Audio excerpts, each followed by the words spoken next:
T-minus 1 minute.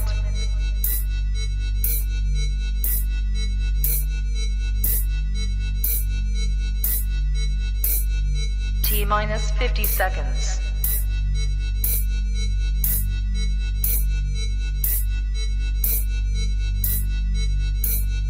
T-minus 40 seconds.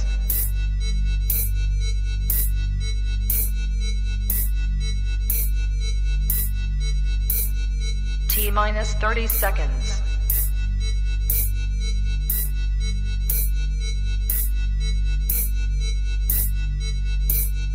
T-minus 20 seconds.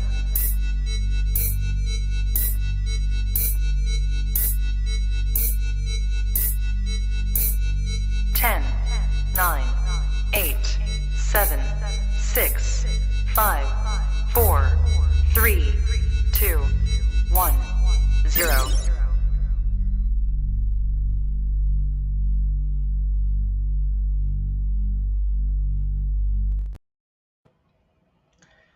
Welcome, ladies and gentlemen, to Joe's Sports Channel. Ladies and gentlemen, once again, it is February 10th, 2024, and I hope all the wonderful Boonie believers all out there are having a fantastic evening. Folks, it's been over a month since you've seen this beautiful, lovely face of Joe Boonie, but I'm back.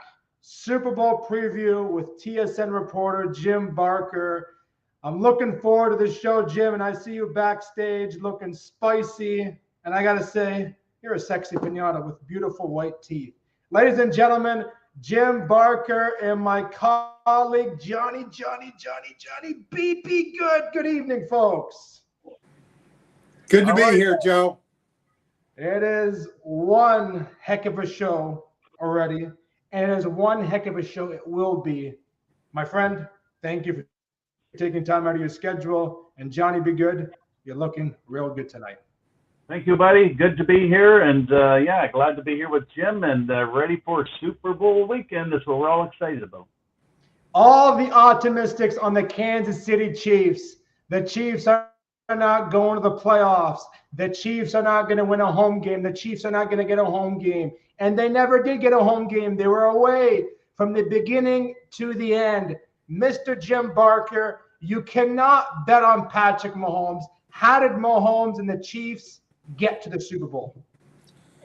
Well, the last time I was on your show, I said the Chiefs don't have enough playmakers to make it. I didn't think they had the receiving core. I didn't think they had the players to win a Super Bowl. Well, you know what? You know who agreed with me? Andy Reid. And he took that team and he basically switched the philosophy, and they became a 2 tight end, 3 tight end, multiple formation, move people around. I honestly believe they got better those last 4 weeks. And then in the playoffs, they open with Miami on the coldest day in NFL history. So what are you going to do? You better be able to run the ball. They go from there to Buffalo outdoors. What do you got to do there? You got to run the ball. And the same thing in Baltimore. Yeah, Patrick Mahomes made plays when he needed to, but he wasn't the key. I mean, he's the key to them winning, but he wasn't. They didn't put it all on his shoulders and say, you know what? Take this frozen ball on this frozen field and go out and win for it. They didn't do that. They said, we're going to line up in so many different formations. The defense is not going to know what we're doing. This goes back to Andy Reid and I worked together at San Francisco State, and Bill Walsh was right up the street at San Jose State and then the 49ers. And we would go there, and his biggest thing was run a couple of plays from a million formations. And that is exactly what Andy Reid is doing. He's running the old toss sweep, but he ran it 6 different ways against Buffalo. It was unbelievable. I mean, he's finding ways to get outside. So I think that this has been it's not a Patrick Mahomes. Yeah, Patrick Mahomes is going to go down as one of the greatest players in history. I would never want to have a bet against the Patrick Mahomes team because they're always in it. But this team they're coming to this game in perfect condition, I believe. It's funny you say that. Okay, you beat Miami. You beat Miami.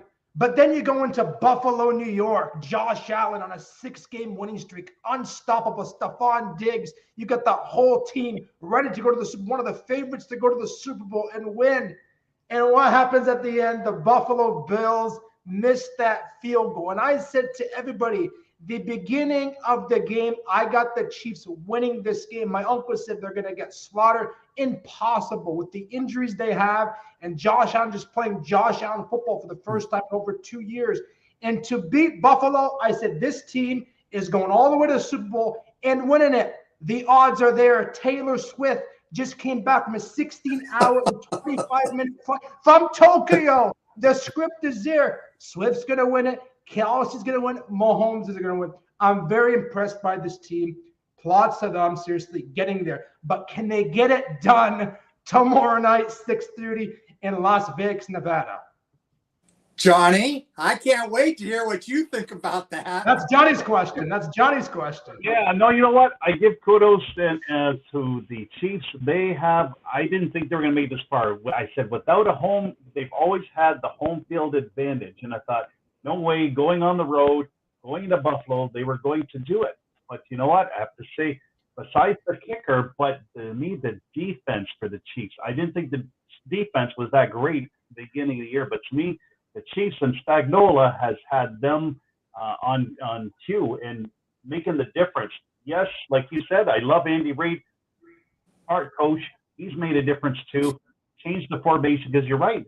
I thought they were lacking at the receiver. They didn't seem to have the depth. I mean, other than Kelsey and Rice, maybe Valdez Scantling. But I didn't know who else they had really. So I thought they don't have the depth at receiver. But like you said, Andy Reid has made a huge difference. They stepped up and made a difference. I thought, to me, the Buffalo game, I think, was harder for them. I'm not sure what happened to Baltimore last week. But again, the defense stepped up. Offense didn't really have to do a lot. So again, it's going to be interesting to see because they're going to have to score a whole lot more than 17 if they're going to beat the 49ers tomorrow. As Barker said before the show, they stopped running the game, and that's how the Chiefs won the game, right, Jim? You were saying that before the show. Yeah, I thought that Baltimore just gave up on the running game, and that's what happens if you don't get ahead. And again, I think they expected too much of Lamar Jackson, and they just they got away from doing that. The running back they have, I think his name is Hill. He's really good, talented, the Baltimore running back, and they just completely got away from him. You'd never even noticed him in the game. So, again, it worked. The path has been made by Kansas City. San Francisco, I think they play a great defense for certain kinds of teams, like the teams that they play more in the NFC. The problem is both Bosa and Chase Young are upfield vertical guys, and they are getting their butts kicked in the running game. I mean, the Packers ran at will against this team. Then the next week against the Lions, I mean, if Dan Campbell doesn't, at halftime when he went for it and actually kicked a field goal, didn't go for it, he kicked it. I said, wow, the guy's finally starting to get it. Then, oh my goodness, to go for it twice on fourth down in those situations when you're playing away, you probably don't have as good of players as the team you're playing. You're playing a team that's done this before. You've got to kick for the tie and give your guys, I mean, the San Francisco opened the second half with a drive to kick a field goal. Detroit comes back and they can answer that call and stay up by 17. And their team mentally says, wow, they're not going to beat us. We're matching point for point. But no, he's got to go for it. Kid drops the pass. Yeah, should he have caught it? He should have. But this is a young team, and rookies and young players are going to make mistakes in games like this. And sure enough, the Detroit Lions, they ran the ball well on San Francisco, and their coach kind of just gave the game away. And that was it's been gift wrapped for San Francisco to get there. And I agree. But you know what? At the same time, Dan Campbell is gutsy. He is gutsy. But when it comes there's a fine line between being gutsy and being fired. And I'm telling you, yeah, there's times you have to do that. there's times also you have to know, like I say, he went and kicked the field goal from the 3-yard line, which I think shocked everybody at the end of the first half, which was the right call. But why he didn't do that I just don't get. And then to throw the ball at the end or run the ball at the end of the game when they had, the timeout issues and things like that. That was that's bad coaching. He admitted that one. He won't admit the going for it on 4th down. Oh, he doesn't regret it. He said he does not regret it. Yeah, he regrets the other one, the running the ball. He regrets that, and he said that. Yeah. And again, you can't come out and say you don't. I know he's tuned into the game. I had a situation like that when I was the head coach in Calgary. My first year in Calgary had been awful, and we're playing Montreal, where I had been the year before, and we had won the Grey Cup, and we have the ball on the 1-yard line, 1.5-yard line in overtime, and we kick it, and we go to another overtime period, or we could go for it. And I went for it, and it never even dawned on me to kick it. And this is the ultimate. My 16-year-old at the time daughter, I go in after the game, and I'm lower than whale shit. And I walked into my office, and my daughter, I figured she would say, Dad, what a great game. You guys played great. No. Dad, what were you thinking? So my question to you is, who's the better coach? Jim Barker or Dan Campbell? Comes around, Mr. There's Barker. no doubt Dan Campbell. But you know what? There's a very fine line between being gutsy and costing you your job, because players start to question you of, wow, we get into these situations. Like next year, they get into that situation where they're maybe on the road, they're playing, it's 4th and 3, and they've established themselves now, and they go to kick a field goal, or they go for it and don't get it. And there's going to be players in that locker room, whether he likes it or not, they're going to say, wow, do we ever make the right decision? And because to players, a lot of times, if it works, it's the right decision. If it doesn't work, it's not the right decision. That's the nature of players. So, again, I thought Dan Campbell made 3 really brutal calls in that second half. I thought it was epic. I thought it was as bad as I've seen in an NFL game, 3 of them. And but the 49ers got there because of what happened. And God bless them. They got lucky with the Packers. They got lucky with the Lions. I don't see that happening against this Kansas City Chief team. Johnny, be good. I have a question for you. We already know who you're going for. Okay, we already know you're going for. Put the hat on. Just put the hat on. Okay. So my question to you, Johnny, be good. How did the 49ers get it done in Las Vegas, Nevada against the Chiefs? Well, I think it goes back to the basics. And again, kind of what we've already been talking about. Kudos to the Lions. They played a fantastic game. I thought we were done at halftime. I really did. I actually had to go off into a meeting, and I came back, and we were down by a touchdown. But again, when you can get away with the gutsy calls maybe during regular season, but when it comes to the playoffs, it's the points. So take the points when they're there, and especially that second half. So for the 49ers, again, running the ball.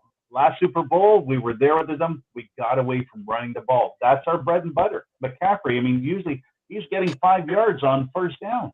So run that ball and then mix in your Debos and your Ayuks and Kittle. Get everybody involved in the game. Can we beat them? Absolutely. Yes, we did not play our best football last week against the Lions. And again, I'm not sure what happened to our defense. Boy, and like Jim's saying, I don't know what's happened to the run defense. Because Young and Bosa are coming around the edge, and the quarterbacks are taking off in the middle. So we've got to find something different schematically. The linebackers, we've got awesome linebackers with Greenlaw and Fred Warner and the rest of the game. But the defense has got, really, it comes down to me a total team effort. How are we going to beat them? Again, Kelsey, definitely got to focus on him. And he's pretty much the main target for Mahomes. Got to get some pressure on Mahomes too. But our defense has to do better than we have the last 2 weeks. You're right. I was watching the Green Bay Packers game with Joe. He's a Packers fan, and watching the Lions game last week. So we have gotten by, but I think so have I think the Chiefs have gotten by too the last couple of weeks.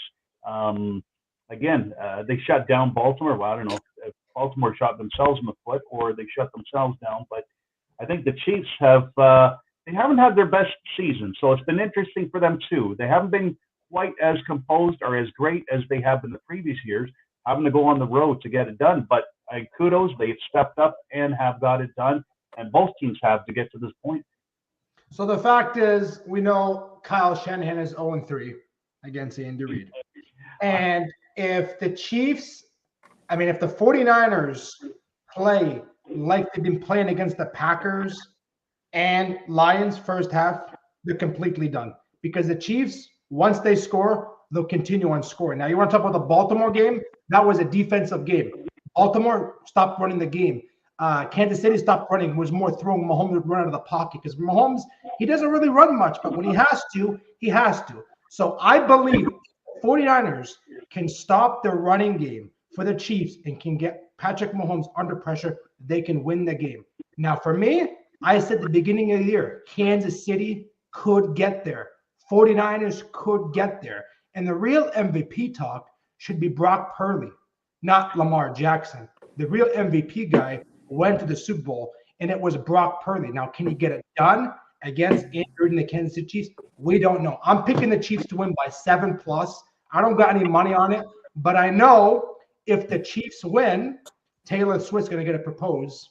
Oh, I know.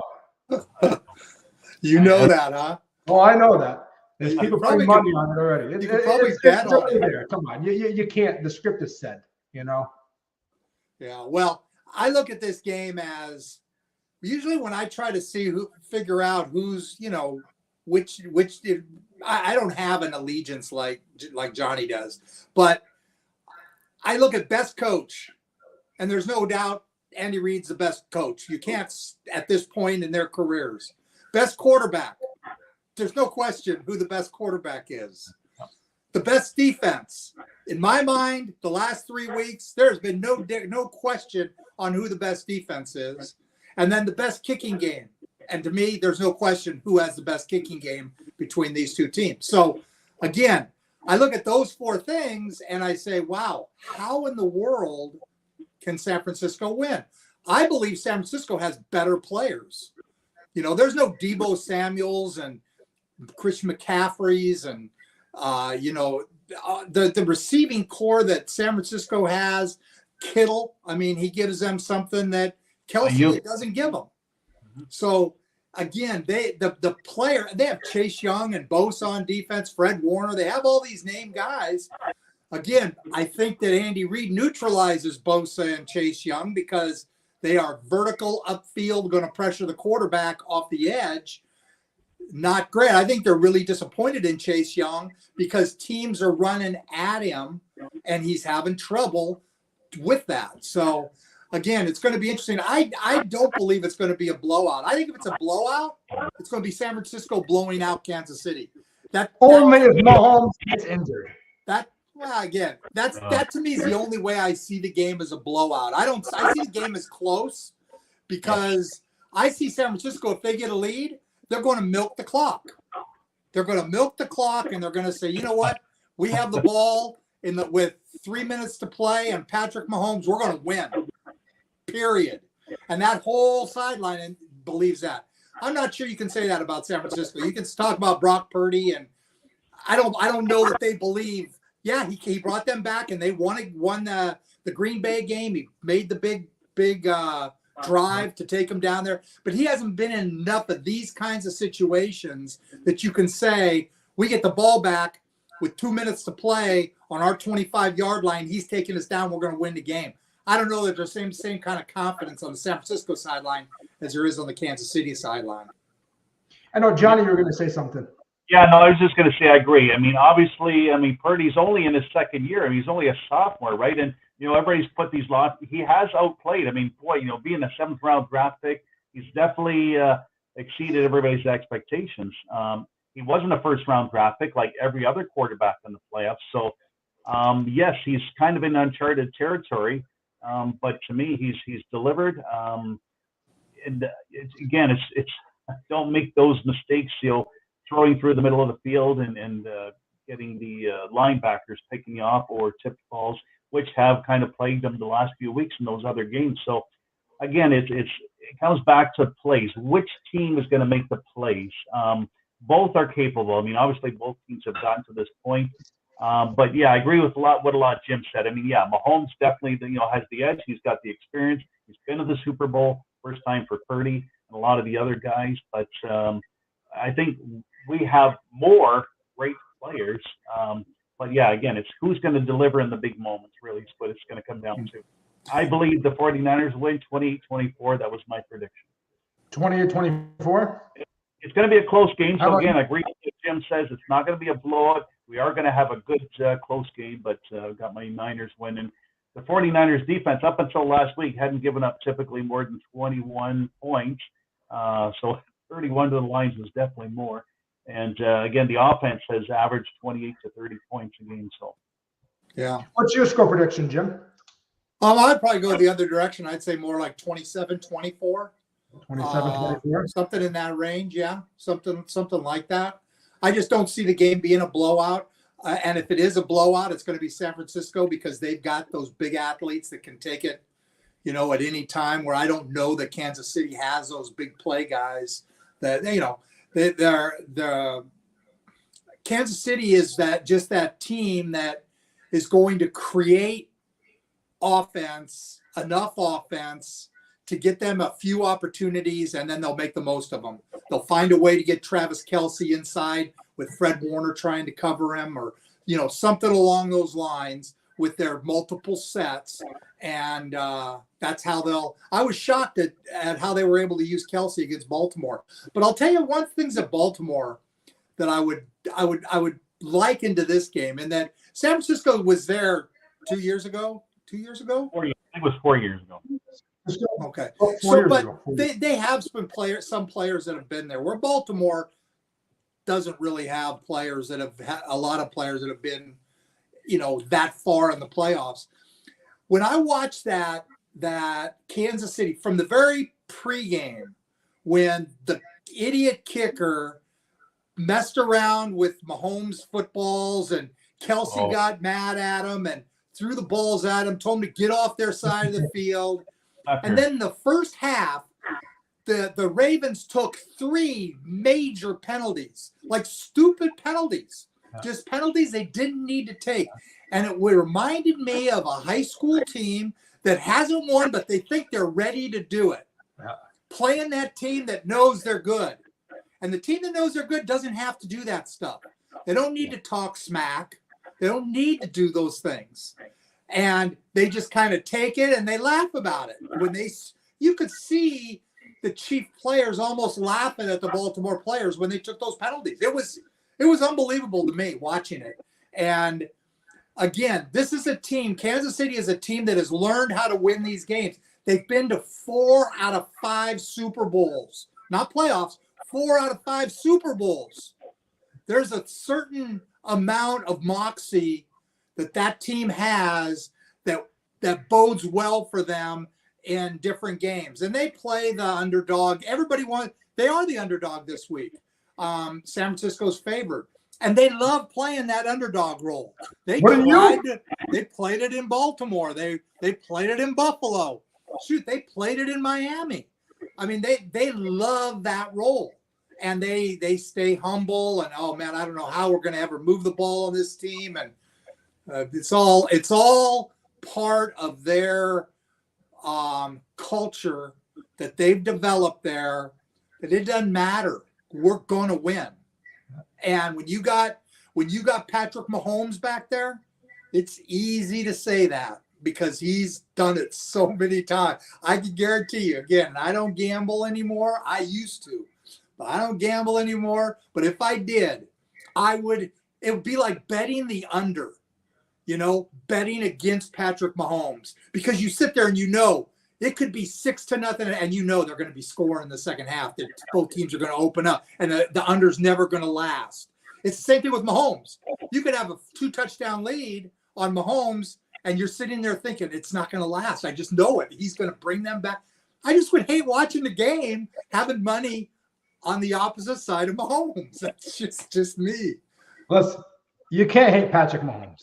And if the viewers out there hate Patrick Mahomes, and if Johnny Be Good, you hate Patrick Mahomes, might as well completely stop watching the NFL. Yeah, no, I agree.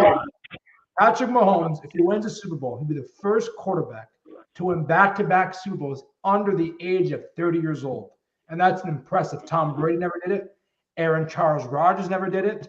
Dan Marino, nobody did it. So if this guy can go in and beat these hot San Francisco 49ers, I got to say, he is actually the real GOAT of this era. Seriously. Johnny, if the 49ers do not win, is Kyle Shanahan's job on the line? No, I mean, I love what him and Lynch have done. I mean, to me, from where they started several years back, I mean, I get it. But, I mean, you look at, there's consistency. They're getting to the show. They're getting to the championship games. And, again, Andy Reid's a phenomenal coach. I mean, I know he's heard that all week. Oh, you haven't, you're 0-3. I'm pretty sure that's not a pleasant thing to hear. It's like, I can coach the team. We're doing great. We can have a great season. I mean, you can say the same about Jim Harbaugh, right? I mean, hey, we're having great seasons every year. We're getting to the show. So, if me as a GM and an owner, hey, if I can at least get a shot to get to the championship game, man, I'll take that. But no, I mean, what's your other options? I don't see any other coaches out there that would take. So I like Shanahan.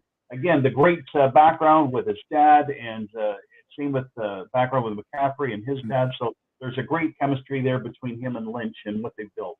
Shanahan's young, and he's growing. And you have to give him – he's got to go through some of these big game losses.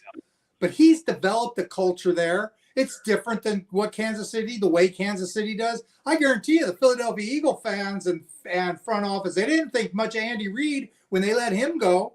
And he goes into another place and, proves what he can do. And that's what – that again, it's like you kind of – you have a situation – and Andy was probably ready to leave Philadelphia. I think after the Terrell Owens situation, I think that really wore him out there. I think that the Terrell Owens was a hard player to maintain your culture with. And, you'd say, well, why didn't he just get rid of? Well, sometimes it doesn't take a player long to kind of chip away at what you've tried to build. So, but now Andy's, you cannot argue that he may be the top coach in the league. And, again, there's somebody on here saying Shanahan's the top coach in the league. Again, I think if you go back 4 weeks before the end of the season, the Kansas City Chiefs had no chance of making this thing.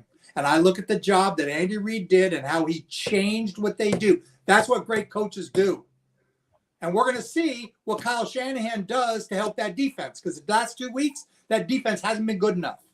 Now, what can he do offensively, or what can he do with Wilkes to help that defense get better?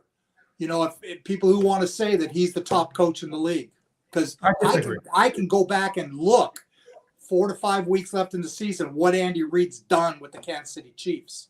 And that, to me, is what a great coach does. And I'm not saying that because he's my age. I agree with you. But I don't agree he's a great coach. I think he's a good coach, because there's great and there's good.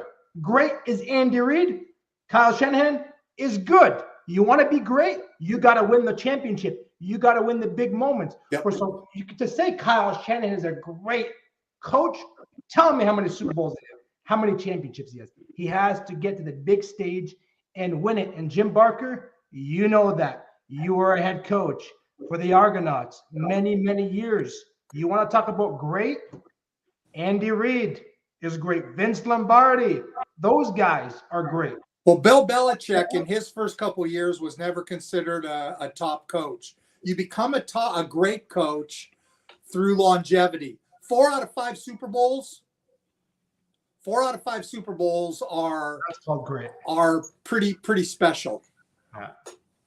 Reid and the Kansas City are a different level for everybody now. Reid is the best now. Shanahan's top 3. Shanahan top 3. I could buy that. Yeah, you think? Yeah, and I like the LaFleur character. I think he's he comes out of the Sean McVay. I like Sean McVay still. I think he won the Super Bowl and kind of took a year off, and I think it kind of hurt him. I don't know if he took a year. I shouldn't say he didn't take a year off. He mentally wasn't as focused as he was before that. But I think he's getting back to that point. But I think he's a sharp guy. So there's some good young coaches in this league, no doubt. Look at that one. It's interesting to see the coaching tree. They all kind of come out of the same tree. Like I forgot you said Andrew Reid was in San Francisco, and I think you said he was out there with those guys. So no, he wasn't with the 49ers. He was at San Francisco State with me. Okay, Mike Holmgren went to the 49ers with Bill Walsh. Yeah. And then Mike hired Andy as first his tight end coach and then his quarterback coach when Mariucci left in Green Bay. Yeah, that's right. Mooch, yeah, I still like watching him too. Yeah. That's a question for you, Jim. Do you know? What's that? Read that. That's a comment for you. Joe Zuger. Joe Zuger was before my time. I mean, Joe Zuger's a legend, though. And whoever nephew or niece this is, you should be very proud of Joe Zuger. I mean, you can't go anywhere near Hamilton and not hear the name Joe Zuger. You hear him all over the CFL, his name, and he was a legend in the Canadian Football League. There's no doubt about it. I want to make a bet with you, Jim. Okay. I didn't do good on my last bet with you. What happened? Yeah. I want to make a bet with you, but it's first half, and we're going to do under. How many points did the Chiefs score first half? I'm gonna say it's 14-10. I'm not sure who's going to be ahead, but it's going to be 14-10 at halftime. It's going to be 14-10. Yeah. Do you want to be in this bet too, Johnny Bruschetto, or no? Oh, at halftime, the score? Yeah. Not the score, just the under. How many points do the opponents score on each other? Each other. Like I said, I was thinking I'm going to say the Chiefs are going to lead at half 14-10. See, there you go. 14-10, okay. 14. We're going to kick I'm going to say, Joe, don't bet the under. If you're going to bet don't do it. It just makes the game no fun. Yeah. Okay. That one thing, there's nothing worse than betting the under in a game you really want to watch because it's just no fun. Don't bet the under, Joe. Okay. I see your jacket there. You look like you're right out of Vegas. I guarantee you're thinking, I'm going to bet the under in the first half in this game because they're going to be feeling each other out. And they very well might be. I mean, but, don't do it. Okay, I'm going to do this. I want you to enjoy the game. Okay. I'm going to do 17-14 Chiefs. If it's 14-10 for the Chiefs at first half, you get a dinner. I don't. I'll just get you a dinner. I don't need to. You get it. No. You get a dinner. Listen. You get a dinner. I already owe you one for something else, some other stupid bet. No, you don't. I think it was the Packers. You owe me an autograph, dude. You owe me an autograph. Just Jordan Love. I never thought Jordan Love was going to pan out like he did. I owe you a dinner. Now, if it's 17-14 and a half, you owe me a dinner. Okay? Got it. Easy. I'm not doing $100 bet. Just a nice meal, hot meal into our stomachs. Okay. Good. I worry about you though. When you start talking under and betting under, I start to worry about you. Well, then I'll be sweating. Then I'll be, intense more of the game. I want that steak in that 2.5 inch. I'm hungry. First half. Well, anybody who wears a jacket like you're wearing, you could be called Joe Vegas. Yeah. Got to have the draft. Bad sign, betting under, baby. This was the best jacket. I got it from Vancouver, British Columbia. It was regularly $325. Paid $38 for it on clearance in my size. This is my, mine is my grandfather's jacket, but I love the color. You look great, Johnny. You just don't look as Vegas as Joe. I'm not Hollywood. I'm a plain and simple guy. Any comments from the fans out there for Jim Barker? We've got a few minutes left. I know Jim's time. It's almost time for his bedtime. So. No, come on. I'm kidding. But any questions for Jim Barker? Johnny, have any questions? CFL coach of the year, any of that? Any questions? Because we're running out of time as well. It's my kids getting in there. Or you're Kansas City will lose. Well, you know what? that's my kids over here. Chiefs will lose. And that's, there's 49ers rule. There you go, Johnny. That's what makes it great. That's what makes it great. Thank you for that. What else we got? Joe Zuger. Yeah, I was checking out Joe Zuger. Yes, Hamilton Tiger Cats. It was more late 60s, 70s. Yeah, I didn't come to the CFL till 96. Oh, it said he's 83 years old right now. Joe Zuger. He's 83? Mm-hmm. No, I was just reading the Joe Zuger comments there. Actually, I have a question for you off the Super Bowl. Just came to my mind before we go. What's the biggest pressure of being a head coach when you're down at halftime, Jim? Probably the number one thing is having the answers your players need. They need to believe that you have the answers. And that's Dan Campbell this year. We talked about him as a head coach. This year, they believed when he went for it on fourth, that was the right thing. The Super Bowl might have raised some questions for those guys because it cost them a lot of money when they didn't win that game. And when you lose, when coaches' decisions cause players to lose, eventually, that's what gets you. You start your way out. So probably when you're behind at halftime, the number one thing you're doing is, why are we not doing what we want to do on offense? What do we have to do there? And then defensively, is it they're running the ball off tackle, outside? Are they throwing the intermediate? And what can we do to – and so I would talk to each coordinator, find out from them what is happening, why is – this was our plan. Why is that not working? And then being able to relay that to the players. So, again, the whole key in coaching, I mean, there's not a lot of adjustments and things like that happen. There's a lot of it is players believing. And you spend your week putting out in your game plan and all the answers to anything they do. And then game time is when you have to have the composure to be able to pull out the right things, and your players have to believe you'll pull out the right things and make the right calls. Thought about ever going back to coach? No, I don't want to do that.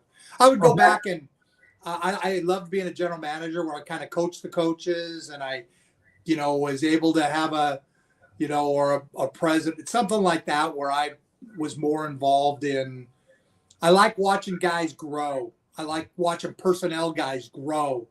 I'm proud of a guy like Chris Rossetti with the New York Giants. He's number 2 in command and personnel, and taking a guy like that who's never been in a personnel office and having him grow, and that's the kind of stuff I love. 4 or 5 of the coaches in the CFL have worked for me. A couple of them, I gave them their first job. Orlando Steinauer and, he's not a coach anymore. He's a president. And Michael O'Shea. They had never coached before. I love that part of it. That's what I miss more than anything. But I love doing this now, doing the media and answering questions like that, Joe, and being able to give people a different viewpoint, because coaches can't really talk about what it's like to be a coach when you're a coach. You can't do that. But I can now. And I can talk about moves general managers make and things like that because I've done it. And so I can give people a different viewpoint. And when I'm on TSN, I love that I'm able, they have a great panel there with Milt and Matt and Davis. And, those guys have all been players. They all have a perspective, but I have a different perspective. And TSN is great about letting me give a perspective. We had a great example in the Grey Cup. All the players felt like at the end of the first half, when Jason Moss went for it on 3rd and 2 on the last play of the half, they thought that was the right move. And I adamantly didn't. And we had a great debate at half. And it was a typical coach versus player viewpoint on it. And that's what TV needs to be, is have people understand when decisions are made, how they affect the different groups. And I agree. But there's one thing that I'm so disappointed you say the word CFL, Canadian Football League. It should be out there more. I remember when I first interviewed you, it should be spoken about more because you don't hear CFL very much. It's very low ratings. Very, very low ratings. The only time people watch CFL is when it comes down to the Grey Cup, everybody's watching it. But when you see the stadiums empty and you got 20 to 30,000 fans you can fill. But see, I disagree with you there. I think teams that are doing well, it's not empty in Winnipeg. I promise you, it's not empty there. I was there twice this year, and it was packed both times. Stadium full.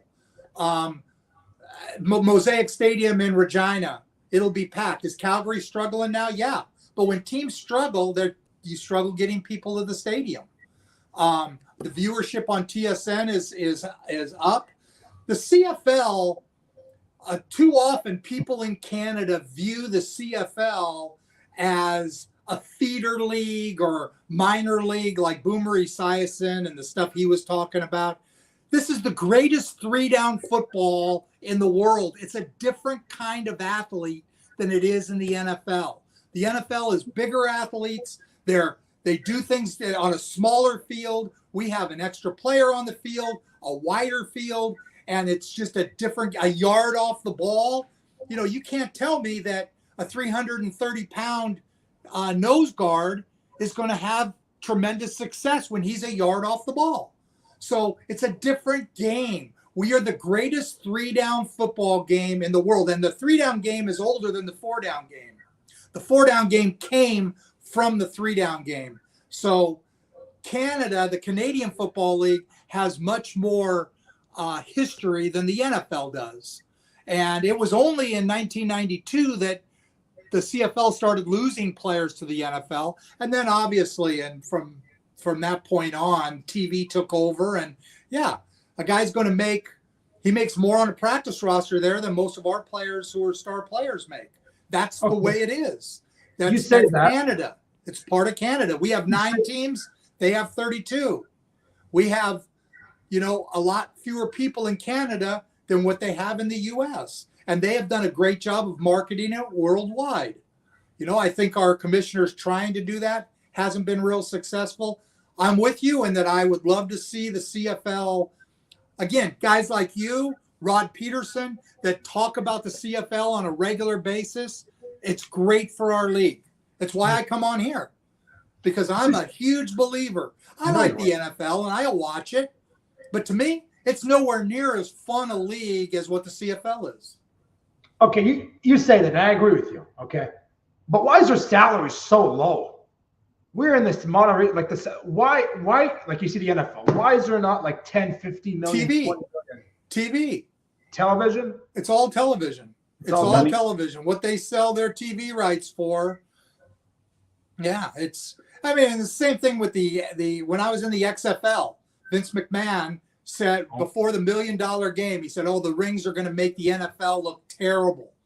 And, we play the game and ultimately it comes down to TV. They cancel the league because the TV deal wasn't going to work to make it viable.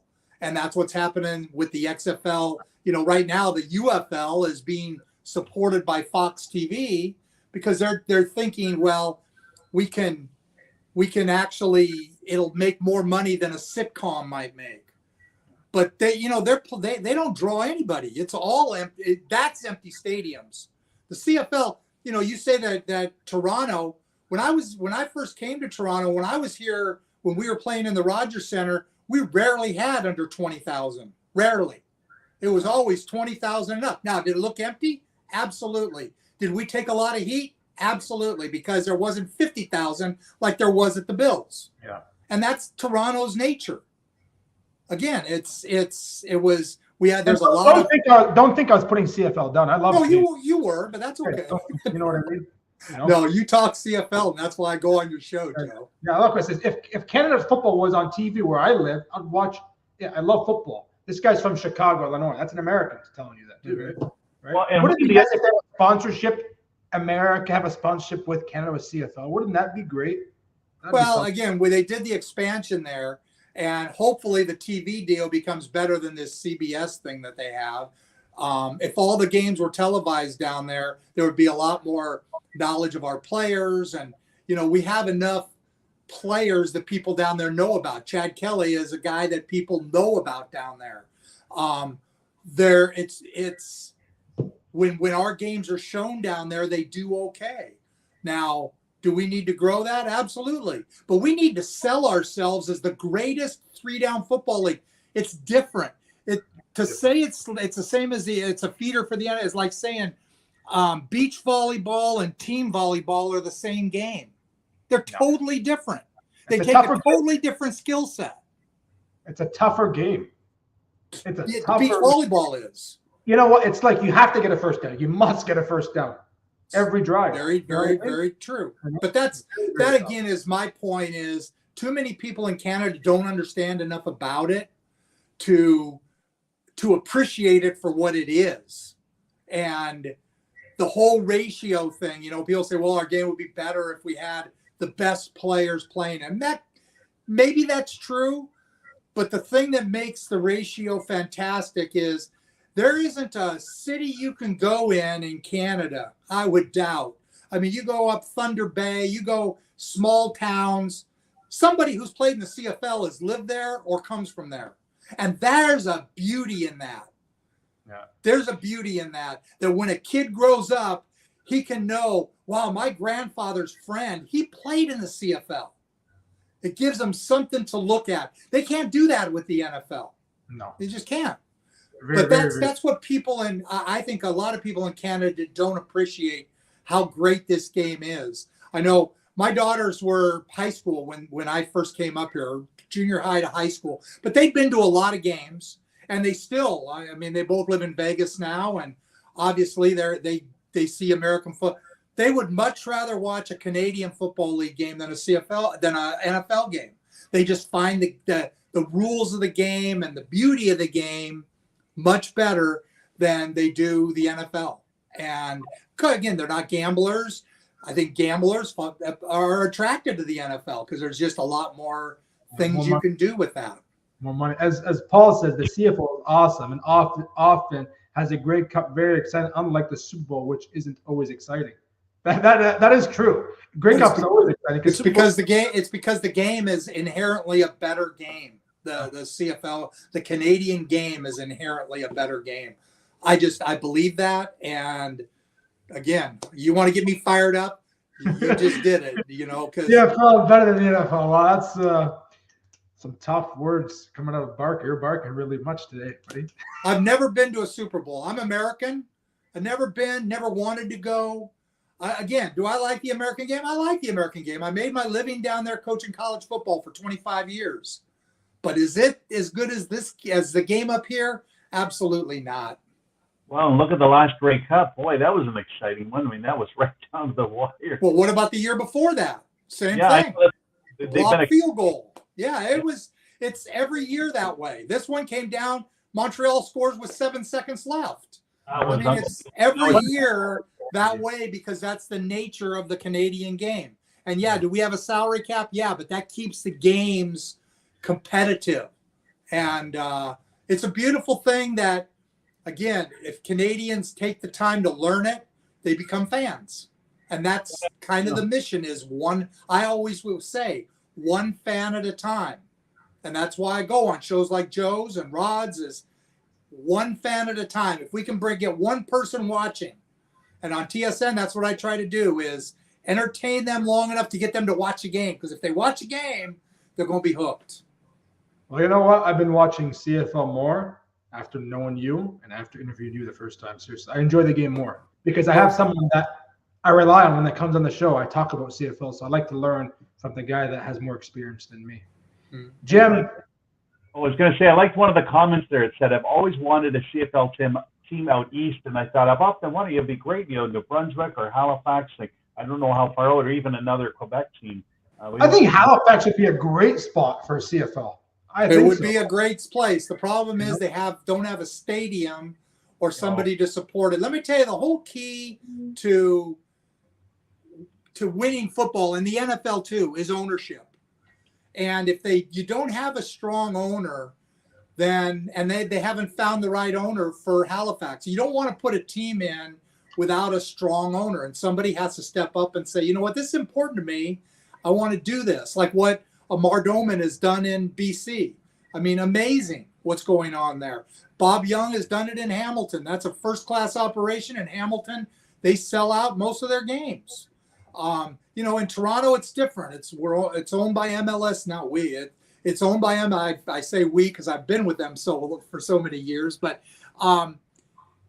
so it's owned by a big conglomeration. It's just different, kind of like Calgary. Calgary went from local ownership, and the team was super excited. I mean, the city was super excited about the team. When I was the head coach there, it was owned by a guy from California, box cutter.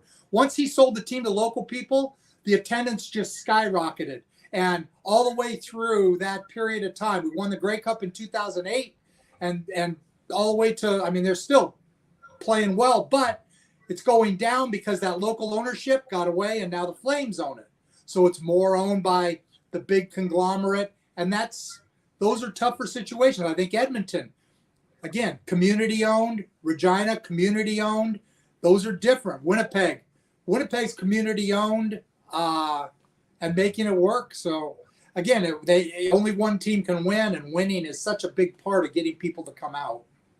Yeah, I agree.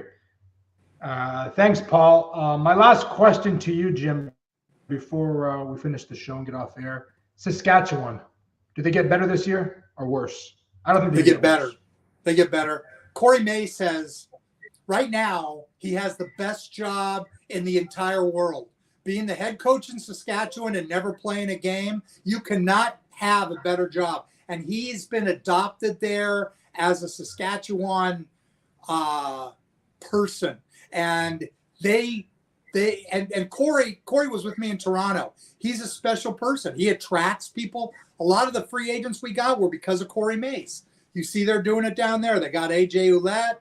You know, they're getting players to go there that maybe they wouldn't have got in the past. I think they're going to be much better. Are they ready to make the move to be better than Winnipeg? I don't know that they're at that point yet. The greatest game of the year is the first game, Edmonton, Saskatchewan. One of those teams is going to step up and say, you know what, we're going to be good this year. And one of the teams is going to be say it all this whole offseason. They're going to lose that first game, and it's going to be the city's going, oh, my God, here we go again. It's funny you said that because I'm looking at the schedule right now, and it has all the teams already up. The schedule's already up, Jim? Yeah. So the opening game is Saskatchewan-Edmonton at the opening weekend. Not the preseason. Week one preseason. In the regular season opener. Right there, week one. You got Montreal and the Blue Bombers. You got the rematch. Hamilton, Calgary. Right there. Rough Riders. Saturday, June 8th. The Rough Riders and the Elks. The game of the year. The game of the year. Yeah. The Elks will play McLeod Bethel Thompson at quarterback. Things go great. If they don't, then they start yelling for Trey Ford, and the whole Elk season becomes turbulent. Same thing with the Riders. AJ Ouellette goes out, and Trevor Harris is healthy, and everything looks great, and they win. The city's behind them. They lose. It's like, oh, no, what is wrong with us? So that's the beauty of the CFL. It's why I love it. I'm excited for a lot. Go ahead, John. I was just going to say, I think you mentioned the quarterbacks for the Elks. Do you think Trey Ford should stay as quarterback? Again, they signed McLeod Bethel Thompson. It's not a point for me to say what I think should happen. McLeod Bethel Thompson's going to be the starter. They went out and paid him, $500,000 to come in and be the guy, and hope Trey Ford learns from him. And he's a good guy to learn from. But there will be a lot of talk amongst people throughout the league about Trey Ford because he's the next Russ Jackson. Everybody wants him to be that. And he didn't play at all this year until game 11 or 12, he gets in, and all of a sudden, boom, they start winning games. That happens this year. One thing, Chris Jones won't be around after Labor Day if that happens again this year. So he'll be, yeah, exactly. It's going to be, to me, it's the game of the year. And if people really look at what goes on at these teams in the off season, it gets you pumped up about stuff like that. Yeah, they do. Yeah, they do. I like that. Exciting. Like, so once the NFL's done, I mean, now I think the USFL. I mean, they're going to carry on to the spring league, and then the UFL, United Football League. United Football League, yeah. United. Yeah. So that's going to be exciting, the merger, because I was watching those off-season leagues, and it was wasn't as great, but I thought it was interesting to see some of these maybe players that didn't get mentioned, and kind of some of those springboarded into the NFL. But I think it was just nice to see. He's almost got football all year round now. Well, yeah, the problem for that league is twofold. One is there just aren't a lot of people who want to play it. They can't beat the CFL on a player anymore because the CFL is more longevity. This league it could be here today, gone tomorrow. Like they cut half of their teams, and I was in the original XFL, so I know all about that stuff. And it just doesn't give you that. The number of players that actually made rosters from the USFL and the XFL was minimal. It was very, very few. A lot of them go and get to camp because they're in shape and teams need players to fill in during training camp. They get to training camp. And then the league advertises them as, players being signed. But the actuality is they're in shape, so they bring them in during training camp. But the number of players that actually make rosters is very, very small. And again, there's no crowds.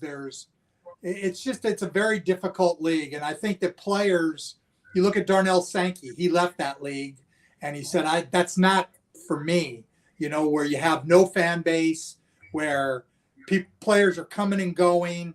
It's just the whole mentality is it's like a beer league. It's like a Sunday beer league. And maybe it'll change, but yeah, they're trying to do something. I think they're trying to have this off season. The merger happened because the XFL wasn't going to keep going. They paid $15 million for the whole league. Well, Vince McMahon, in the year I was there, lost $130 million. So they got into it, found out it's going to cost us a lot more than the $15 million it took for us to buy the XFL name. So to save, they merged with the USFL, and the USFL said, okay, we'll do that. And, we'll see what happens. March 30th. Be there. Opening day. It's a very interesting game, and I seriously want to go to a CFL game. Never been to 3 NFL games. What? Yeah, I've never been. Yeah. Down the road. We're only a couple hours done. Wow. All right, Joe. I got to get you to a game. One day when I'm not working, I got to get you to a game. Yeah. I want to go to I would love to go to Toronto. Hamilton. I heard Hamilton's a great fan base. Yeah. Very good fan base. I'd love I'll get you to a game somewhere. Yeah, let me know, brother. But I want to thank you seriously for taking time and listening. It was fun. Wonderful time, and good luck tomorrow. And I look forward to have you on the show more often, my friend. Thank you. No problem, my friend. Take care of yourself. I will. Go back. See ya. 49ers. Go Chiefs. See ya. Jim Barker. Wow. There's a lot you can learn from Jim Barker. And I got to say, man, that is a man that you learn the game of football, Canadian Football League. And to have a guy that takes an hour out of his whole evening on a Saturday to come on the Joe Sports Channel to listen to us, that's a blessing. I want to thank God, seriously. I would never believe that many years ago. Johnny, you're looking good, man. I love that suit. You got the gold, old school grandpa looking, Donald Trump, YMCA look with the Chiefs. With the 49ers hat. Oops. Yeah. No, as I said, we had a great show. It was great having Jim on, and great to get some of the commentary and feedback from the fans watching the show.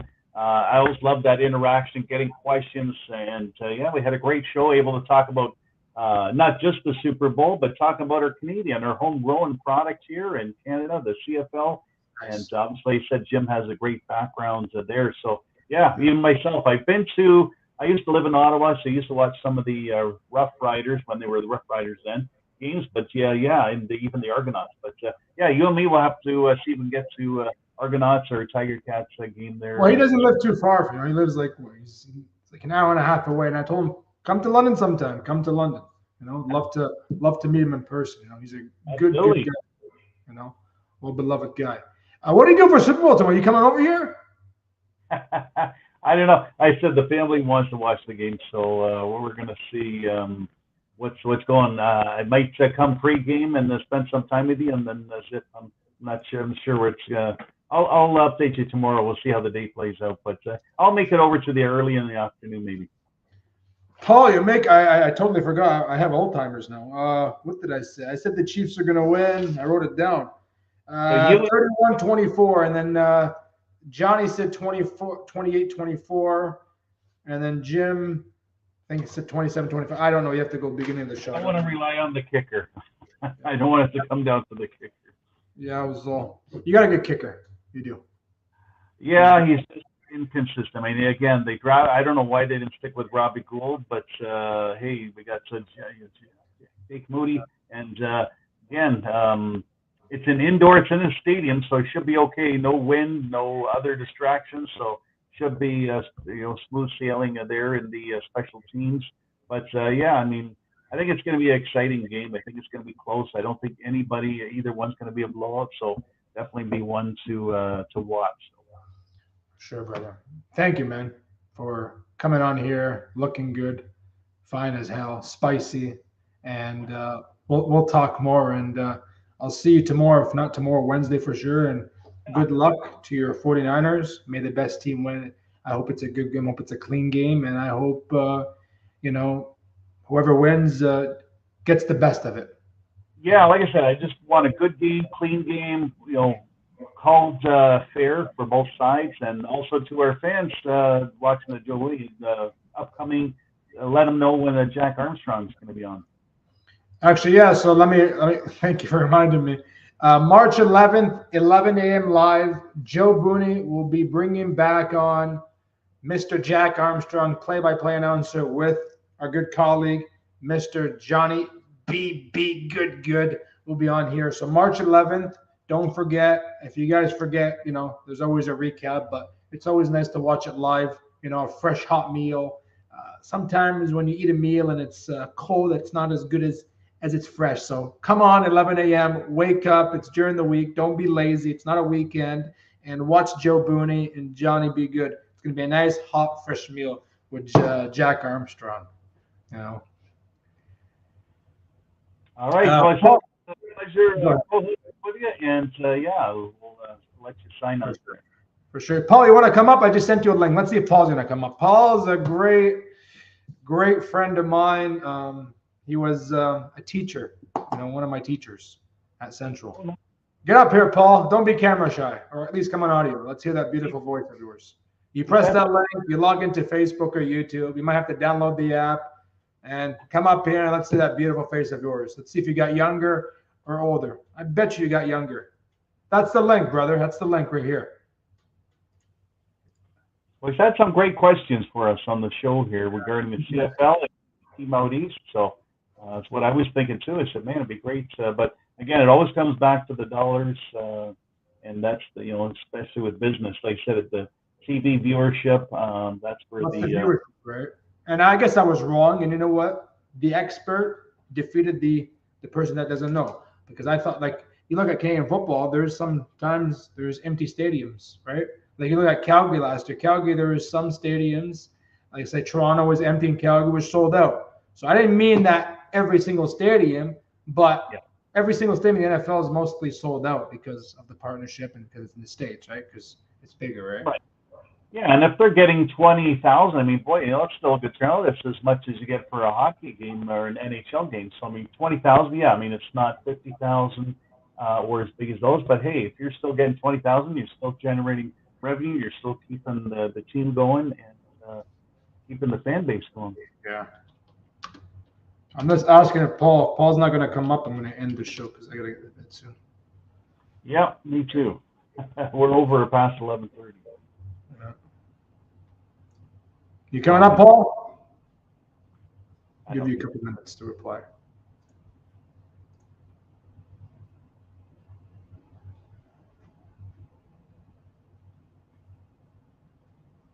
You can even bring the family tomorrow if you want, Johnny. Bring the family. Yeah. Well, if you see my basement, you can fit 160 people here. 100. No, Mike, sorry. Okay, Paul, that's all right. Come out next time. We'll get you a mic. We'll get you ready for the Jack Armstrong film. Johnny, thank you once again, man. Have a great rest of your night. Stay safe, and we'll talk soon. All right. I'm looking forward to Super Bowl tomorrow, and I just hope, like I said, it's a great game, and looking forward to my 49ers putting on a great show and better than they did with the Lions. Absolutely. Take care, Johnny. Johnny, be good. Ada from London, Ontario, Canada. All right.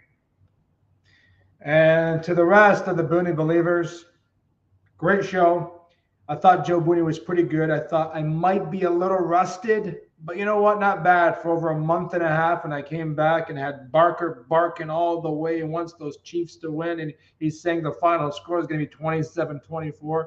Like I say, may the best team win. I want to give a big shout out to my wonderful cousin, Ahmed Halbouni, who is a diehard Kansas City Chiefs fan. He believes the Chiefs are going to win. To Dino Halbouni, love you, brother. To the rest of the Booney family, to Malik, to Hamoudi, to all my aunts and my mom and my wife and everybody. I love you guys very much. Without you guys, this would never have happened. Take care. Stay safe. Love each other. And you know what? It's Valentine's soon. Get your wives, your mothers, however you want to call it, however you want to say it, get them something for Valentine's because the 14th is Valentine's. Get them something. They deserve it. Take care, folks.